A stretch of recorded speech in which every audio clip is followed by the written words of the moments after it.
à tous, bienvenue dans cette nouvelle vidéo. On va reparler de l'actualité football du jour, du dossier Kylian Mbappé et bien sûr des nouvelles infos. Comme vous le savez, jeudi soir, Mbappé a annoncé sa décision de quitter Paris Saint-Germain pour le Real Madrid. Il aura aussi signé son contrat d'après Marca jusqu'en 2029, très clairement. Donc d'après Marca, Mbappé a signé jusqu'en 2029. Donc j'espère que cette fois-ci c'est officiel. Parce que d'accord, tous les médias le disent. Mais voilà, ils ont fait la même chose en 2021. Ils ont fait la même chose en 2022. Et ils refont la même chose cette année. Donc j'espère bien que c'est officiel.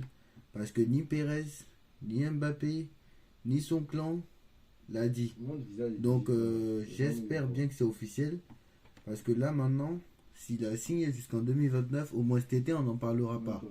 Donc moi au moins, ça fera, entre guillemets, moi au moins, ça sera, entre guillemets, ça sera, moi entre guillemets, ça sera entre guillemets, j'en aurais parlé pendant 6 mois. Mais je pense à ceux qui en parlent depuis 2017, 2018, 2019, 2020, voilà. Et les années qui passent. Donc voilà. Donc j'espère que cette fois-ci c'est officiel parce que même le Real ne l'a pas annoncé. Donc voilà. Donc Bernardo Silva sera l'une des priorités du PSG pour remplacer, sera l'une des priorités pour le prochain mercato. On a parlé de Rafael Leao, on a parlé de beaucoup de joueurs. Donc voilà. J'espère qu'ils feront le nécessaire pour le remplacer. On a appris aussi que Jean-Louis Gasset sera bien le nouvel entraîneur de l'Olympique de Marseille. Comme vous le savez, Marseille vient de limoger son coach. Et donc Jean-Louis Gasset deviendra le nouveau coach de l'Olympique de Marseille. Très clairement mon avis dessus. Je vais être très sincère en tant que supporter parisien. Mais et en plus originaire de la Côte d'Ivoire, puisqu'il était ancien sélectionneur de la Côte d'Ivoire, où il n'a pas fait grand chose. Il a été éliminé au premier tour de la CAN, où son adjoint est venu gagner juste après. À Bordeaux, il n'a pas fait grand chose. Alors, il n'est pas allé en Ligue 2. C'est pas lui qui est allé en Ligue 2. Mais bon, c'est comme si. Il n'a pas fait grand chose avec Bordeaux. Il a seulement été fort avec Saint-Etienne. Avec le Paris Saint-Germain, bon. Il a fait de bonnes choses avec le Paris Saint-Germain. Parce que je peux pas dire qu'il n'a pas fait de bonnes choses. Parce que il était certes adjoint de il était adjoint de Laurent Blanc. Mais c'était lui qui faisait la mise en place tactique. Laurent Blanc ne faisait strictement rien. Donc il y a qu'au Paris Saint-Germain qui faisait de bonnes choses. Et à Saint-Etienne aussi, parce qu'à Saint-Etienne, il a fait quand même de bonnes choses. Donc voilà. Quand même qualifié l'équipe en Europa League, il était qualifié depuis Galtier. Mais bon, ça, il avait un peu l'habitude. Donc voilà.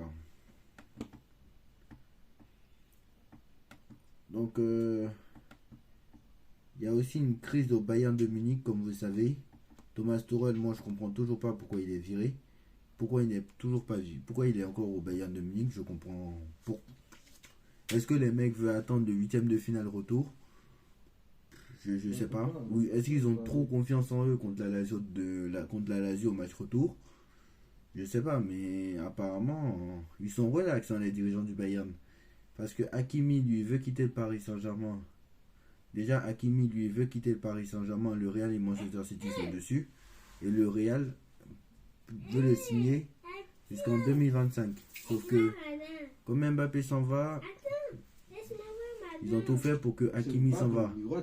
Mais bien sûr, je pense pas qu'Hakimi s'en ira. Mais si Hakimi veut y aller, je pense que le Paris Saint-Germain ne fera rien pour l'en empêcher. Donc pour Mbappé, ça peut être compliqué parce que lui, il est libre dans 4 mois ou 5 mois. Mais pour Hakimi, lui, il est sous contrat jusqu'en 2025. Donc, ou 2026. Donc, c'est compliqué. Pour Hakimi, je pense que ça ne sera pas possible. À moins vraiment que, voilà, le Real verse 80 ou 60 millions d'euros. Peut-être que 70 millions d'euros, là, Paris acceptera.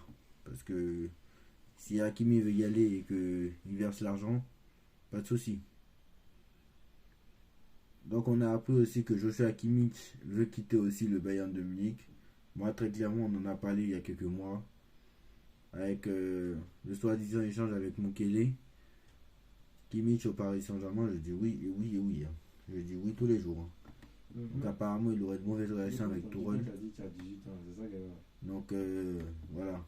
Alors beaucoup de joueurs se sont fâchés avec Nagelsmann. Maintenant, beaucoup de joueurs se fâchent avec Tourelle. Moi, je vais vous dire la vérité. On va parler du Bayern tout à l'heure. Pour moi, c'est de pire en pire. J'ai pas peur de le dire. Donc voilà. Je pense que Bernardo Silva, quand même, ça va être compliqué. Victor Osimhen, d'après Téléfoot TF1, Victor Osimhen est aussi une des priorités. Bernardo Silva, Lenny Yoro en défense, même s'il est toujours ciblé aussi par le Real. Donc Lenny Yoro, pourquoi pas. Silva, pourquoi pas, parce qu'il a un an de la fin de son contrat. Je crois qu'il est en fin de contrat en 2025. Pourquoi pas s'il ne veut pas prolonger. Mais ça va être compliqué quand même parce que vu la relation qu'il y a entre le Qatar et Abu Dhabi, ça va être compliqué de négocier hein, parce qu'il n'est pas libre. Hein, même s'il a un an de la fin de son contrat. Et Osimhen, ça va pas coûter moins de 150 millions d'euros. Donc tout ça c'est bien beau, mais ça va être très compliqué. Hein. Lenny Yoro, pourquoi pas. Bernardo Silva, ça va être très compliqué. Osimhen encore plus. Donc voilà. Donc voilà. Donc le Bayern, maintenant on va parler du Bayern de Munich. Le Bayern de Munich est en crise depuis très clairement quelques semaines. Hein. 3 défaites d'affilée pour le Bayern de Munich. 3e défaite de suite pour la première fois depuis 2015 en compétition officielle. Et actuellement ils ont 8 points de retard sur le Bayer Leverkusen en championnat. C'est très clairement, j'ai jamais vu ça. Hein. Très clairement, je pense que quand Mbappé nous a dit le football il a changé, il a vraiment changé.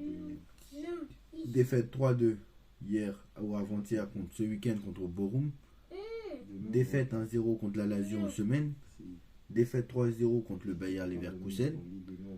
Donc Bayer Leverkusen, vous savez que le Bayer a gagné, le Bayer Leverkusen n'a perdu aucun match cette saison. Donc le Bayer Leverkusen normalement a perdu aucun match cette saison. Donc le Bayer Leverkusen normalement devrait gagner la Bundesliga. Là le match contre la Lazio ils l'ont perdu. Alors pour rappel ils sont déjà éliminés de la Coupe d'Allemagne et ils sont fait éliminer par Saarbrücken. 1-0 déjà contre la Lazio. Bon 1-0 c'est un petit score. Normalement je pense qu'ils vont se qualifier mais malgré, vu comme je vois la crise au Bayern de Munich c'est assez compliqué. Donc est-ce qu'ils vont se relever? Ça aussi c'est à voir. Donc là je pensais qu'ils allaient se remettre aujourd'hui contre Bochum qui a normalement un adversaire assez facile pour eux à gagner 3-4-0. Mais ils ont encore perdu ils ont encore perdu. Et je pense que le Bayern maintenant va peut-être se faire éliminer en 8ème de finale. Mais si jamais le Bayern se fait éliminer en 8ème de finale, ça va vite faire jaser parce que Tourelle est sous la sellette. Mais ce que je comprends pas, c'est pourquoi Tourelle est encore là. Parce que j'ai appris que apparemment il ferait une grande confiance en Tourelle et que les dirigeants avaient très grande confiance en Tourelle. C'est ça qui est bizarre. Parce que je me souviens que Nagelsmann avait été viré juste après avoir éliminé le Paris Saint-Germain. Alors je sais qu'il était premier. En plus il était premier ou deuxième. Non, il était deuxième de Bundesliga, mais il était à un point seulement du premier. Et voilà. Il était à un point du premier. Il s'est qualifié en quart de finale contre le Paris Saint-Germain. En Ligue des Champions, il avait fait 6 matchs, 6 victoires. 18 points sur 18 possibles. Après, vous me direz, bon, Tourelle ne l'a pas fait, lui, hein, donc, cette année. Donc voilà. Mais cette année, mais il était quand même viré. Juste après les huitièmes de finale. Donc ce n'est pas... Tourelle est arrivé juste avant l'écart. Donc ce n'est pas... Je comprends pas pourquoi lui, il n'est toujours pas viré en fait. Je comprends pas pour qu'est-ce qu'ils attendent. Très clairement. Alors, je sais qu'il est sous contrat jusqu'en 2025, mais ça ne devrait pas coûter cher de payer 10 millions d'euros et qu'il se casse. Parce qu'à ce rythme-là, je pense que le Bayern fera une saison blanche, tout simplement. Et moi, je suis sûr qu'ils feront une saison blanche. Parce que si le Bayern ne fait pas une saison blanche, ça veut dire que le Bayer Leverkusen aura perdu au moins un match. Et le Bayer Leverkusen est la seule équipe en Europe qui n'a toujours pas perdu un match en compétition officielle. Ça, faut dire aussi. D'ailleurs, bravo Xabi Alonso. Parce que le Bayer Leverkusen est la seule équipe vraiment qui n'a perdu aucun match en compétition officielle. Ça, je l'ai vu aussi hier. Donc, bravo à lui. Parce que très clairement, il fait du très bon travail au Bayer Leverkusen. Et si jamais il était dans des gros clubs, donc on ne sait pas si, bon, dans des gros clubs, ça fonctionnerait. Mais bon, malgré tout, c'est pas tous les jours on finit devant le Bayern de Munich. C'est tout le Bayern de Munich a gagné 11 Bundesliga d'affilée. Donc ce sera peut-être pas le cas cette année. Donc voilà. Donc apparemment, Zinedine Zidane serait la priorité. Donc le Bayern Munich garde confiance en Thomas Tuchel jusqu'en fin de saison. Du moins pour l'instant. Ça c'est ce que nous dit Pleti Goal. Mais bon, donc pour l'instant ils ont confiance en Tuchel. Mais les dirigeants ont décidé de réfléchir. Et ils anticipent déjà l'arrivée de Zidane. En cas de plan B. Mais en cas de. Ou un plan B pour l'arrivée de Zidane, quoi. Mais bon. Moi personnellement, je pense pas que Zidane va vouloir accepter le Bayern de Munich. À ce rythme-là, il a refusé quoi? Il a refusé toutes les équipes d'Angleterre, il a refusé toutes les équipes françaises, même le Paris Saint-Germain. Il a refusé tout le monde. Et ça m'étonnerait qu'il prenne le Bayern de Munich. Et si Tourelle s'en va, je pense que ça sera un coach intérimaire comme ils l'ont fait avec Hansi Flick.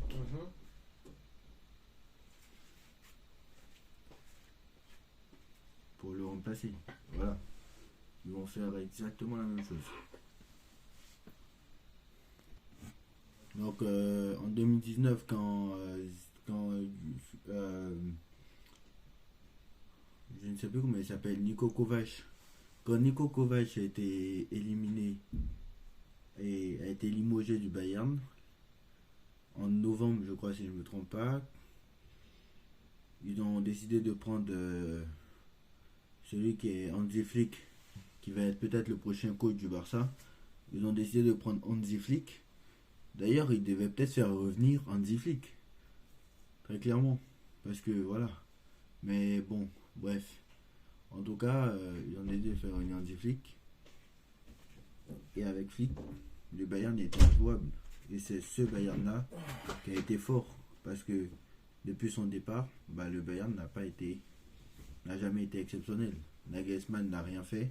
Jamais dépassé les quarts de finale. Et même si il a dépassé les huitièmes, il y en a, ils me diront, mais c'est normal, c'était des équipes à leur portée. Voilà, je ne vais pas rappeler les équipes qu'ils ont affrontées. Salzbourg, la première saison du Nagelsmann, et la deuxième saison, le Paris Saint-Germain. Bon, c'était quand même le PSG, mais voilà. Le PSG s'est fait éliminer par un petit Bayern, et même là, ils avaient eu chaud. Donc voilà. Dites-moi en commentaire ce que vous en pensez. Qui sera le prochain coach du Bayern de Munich selon vous? Dites-moi en commentaire ce que vous en pensez. Et vraiment condoléances à Harry Kane aussi. Parce que vraiment, condoléances à Harry Kane. Parce que je l'ai vu sur Twitter, j'y ai pensé. On en a parlé avec certains des abonnés. On en a parlé déjà avec des potes ou beaucoup de personnes. Harry Kane qui quitte Tottenham pour aller gagner des trophées. Et pas de bol pour lui. Déjà, ce club-là, tous les ans, il gagne minimum la Bundesliga, ou gagne la Bundesliga, au minimum la Coupe d'Allemagne. Il gagne au moins tous les ans la Bundesliga minimum. Cette année, ils vont peut-être faire la pire saison depuis 2011. Et quand je pense qu'en début de saison, Tottenham aussi était premier de Première Ligue. Bon, ils ne vont pas gagner la Première Ligue cette saison. Mais imaginez vraiment ce que ça ferait dans la tête d'Harry Kane de signer au Bayern de Munich. Alors qu'il a signé au Bayern de Munich pour gagner des trophées, je suppose. Et là, il va encore pas gagner un trophée. Donc, honnêtement, pour le Ballon d'Or cette année, Harry Kane, je vais vous dire, c'est mort. Donc, il reste. Je pense que le Ballon d'Or cette année, c'est entre Bellingham et Mbappé. Et peut-être personne d'autre en fait. Je pense que ça va être Bellingham cette année. Je vois personne d'autre cette année. Honnêtement. Je vois personne d'autre. Mais après, bon, c'est maintenant que la saison se joue. C'est au mois de février que la saison se joue. Et demain, déjà, il y a les matchs de Ligue des Champions, faut pas l'oublier. Demain, il y a les matchs de Ligue des Champions, faut pas l'oublier.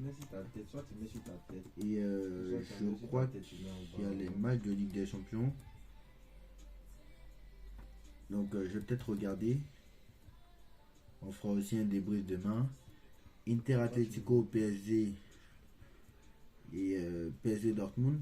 Alors, Inter Atlético, c'est très intéressant. Moi, je vais regarder celui-là.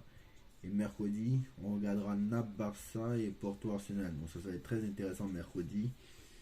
Donc voilà, mardi demain, déjà, ça va être très intéressant. C'est Inter Atlético, l'Inter qui domine son championnat. L'Atlético aussi très très bien. Donc voilà, dites-moi en commentaire ce que vous en pensez. On like, on partage, on commente, on s'abonne. Et on se retrouve très vite pour une nouvelle vidéo. Tchuss.